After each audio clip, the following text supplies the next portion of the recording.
Stop and think about it. You couldn't see what was around it. You come marching down with your soldiers. There could be a whole bunch of people, cannons pointing right at you. You couldn't see because it curved. Now, over the years, the buildings in St. Augustine, our architecture has become a blend of Spanish and British styles. These buildings on the right are good examples. They were built by the Spanish out of stone, later updated by the British, who added things like front doors and glass windows, and usually a second floor to the building made out of wood. Now, the Spanish usually didn't use a front door. They preferred a courtyard entrance around on the side of the house. Now, the British had access to glass windows. The Spanish didn't. They only had open-air windows, but they would put wood bars over those open windows, you know, to keep the larger animals out of the house. Sounds like a good idea to me, especially if you're cooking. Now, on your right, that's a great example of a Spanish-style garden. That's a statue of Queen Isabella of Spain on horseback. Now, we're going to come all right through the center of the historic district here. Now, if you look to the right, this big white stone building, that's the Columbia restaurant. Actually, my personal favorite restaurant in the city. The section of town behind the Columbia is known as the Minorcan Quarter. Everyone say Minorcan. Minorcan. Most of them spell it M-I-N-O-R-C-A-N. All right, now, as I said, this section of town behind here is known as the Minorcan Quarter. Patrick, let's take a video. That's what I'm doing. You know, there's somebody on the back or right-hand side just leaning out a little too far with the camera, please. Be careful back there, okay? Especially right through here. It's very close. All right, I know you want to get pictures and video, but watch that arm out, okay? Thank you. Now, 1768, a Scottish doctor named Andrew Turnbull got a land grant from England. He started an indigo plantation about 70 miles south of here. Now, indigo is a plant. Raise your hands, don't shout it out if you know. This is a tough question. Can anyone tell me what they used indigo for? This is a tough one. It's rare that anybody gets it, but every now and then somebody gets it. Anybody want to guess? No? They used it for, right there. No, but you're kind of actually thinking along the right direction. They used it for dye. They made dye out of the indigo plant. Now to work on this plantation, Andrew Turnbull imported 1,400 indentured servants. An indentured servant was basically a slave that made a little bit of money that they usually had to get back to the plantation. The conditions on this plantation were horrible. 9 years after it began, 900 Minorcans had died. They had enough. A small group escaped, walked up here, asked the British governor if all the Minorcans could be given sanctuary here. He agreed. Over 600 Minorcans walked up here to freedom. They were given this section of the town in which to live. Now, when the British left before the Spanish returned, the Minorcans stayed in this part of St. Augustine, and because of their presence here, we are the oldest city in America. By definition, we are the oldest continuously occupied European settlement in the nation. Now we're going to go back to talking about Mr. Henry Flagler. Folks, I want you to look to your left. We've got a great view from here of the Grace United Methodist Church, built by Henry Flagler as part of an arrangement he made with a local church.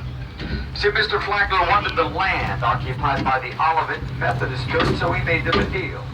Basically, I'll build you this church if you give me your other one because I want that piece of land. Well, they agreed. Flagler spent $82,000 of his own money to build that beautiful church and the adjoining parsonage. Anyone tell me what a parsonage is? Right back in the back, the adult. Where the minister lived. That's the home for the pastor of the church. He was sometimes called a parson in the old days. Good job. And I'm also a Methodist. And Mr. Flagler got along well with the different churches in town. When the Catholic cathedral burned down, he rebuilt it. At one point, the Baptists asked if he would build them a new church. He said he wouldn't build the church, but he would help them. They agreed on some terms, and the Baptists went to work. Now, coming up on the right, you'll see the result of that arrangement. The Ancient City Baptist Church. I'm going to pause right here, folks. There's a school bus in front of me. I'm fairly certain my son's on that school bus.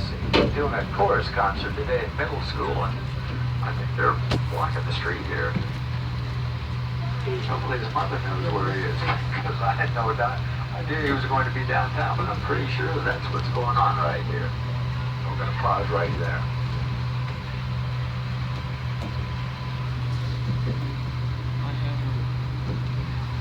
St. Augustine, Florida, among the list of first and oldest things we have some of the very first things. We don't think much about that today. That sidewalk, that parking lot made out of poured concrete, very common building material. Not so back in the 1880s when a lot of things were being built here in this city. Anyway, back to Mr. Flagler and working with the Baptist Church. The Baptist raised $10,000, built that church on your right. In 1 year, Mr. Flagler then donated the land for the church. Now, very nice. Now, if I was doing a regular trolley, folks, I'd have to turn left and go down that street to my next stop on the tour. But I'm doing a school charter. I don't have to turn left. I can go down the street, come back around the block, and give you the best view of the most beautiful church in the city. How's that sound? Yeah. Sound all right? Sounds All right. amazing. Get ready to say wow, because coming up over your left shoulder, you'll see the dome of the Memorial Presbyterian Church. Wow. All right? That is It's beautiful. huge. Now, when we get around to the other side of the street, I'm actually going to stop and ring the bell. When I ring the bell, you can stand up and get some good pictures. In the meantime, you stay in your seat, but we'll be there for a couple of minutes. You want to be able to get some Nice. pictures. I like that house. Now, beautiful I like church. it. That's the Memorial Presbyterian Church, built by Henry Flagler in memory of his daughter Jenny. Beautiful church with kind of a sad story behind it. Now, Jenny was his daughter from his first marriage. She was an adult. She was married herself. She and her husband lived up in New York. Now, she had given birth to their first child, a little baby girl named Marjorie. As Sally, the baby, died just a few hours after she was born. Miss Jenny became quite ill with complications from childbirth. She was en route to St. Augustine to recuperate. However, she died before she arrived. Now, as the story goes, Miss Jenny was coming down on a ship from New York. That ship was coming into the harbor in Charleston, South Carolina. Mr. Flagler had taken a train up from St. Augustine to meet his daughter. He was going to bring her back down on the train and oversee her care. Hopefully she would get better. Well, apparently just when the ship was coming into the harbor in Charleston and the ship's captain rang the bell so the harbor master knew they were coming into port. Well, about that moment, Miss Jenny died. Mr. Flagler was very sad. As you can imagine, he decided to come back to St. Augustine and build this beautiful church in his daughter's memory. I'm going to go nice and slow so you get a nice view. Like I said, I'll get up here a little closer. I'll stop and ring the bell. You can stand up.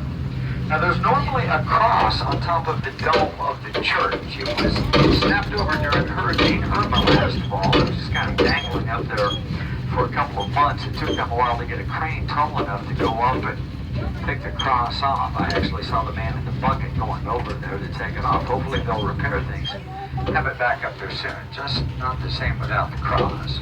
And the dome part of the church was modeled after a cathedral in Venice, Italy. It looks a lot like the one in Venice. That's how it seems familiar. I think everyone's got a pretty good view.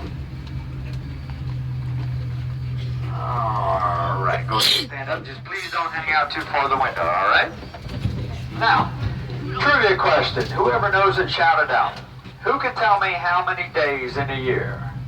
365 or 366. Got you, 365. All right, now you might be thinking to yourself, all right, Mr. Dreadfire Roberts, why are you asking us how many days in a year?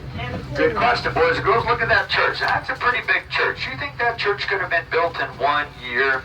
No way, right? That sucker's huge. You know what? It was. Now you might be asking, thinking, okay, what was their big hurry? Why did they build the church in 1 year? Also a good question.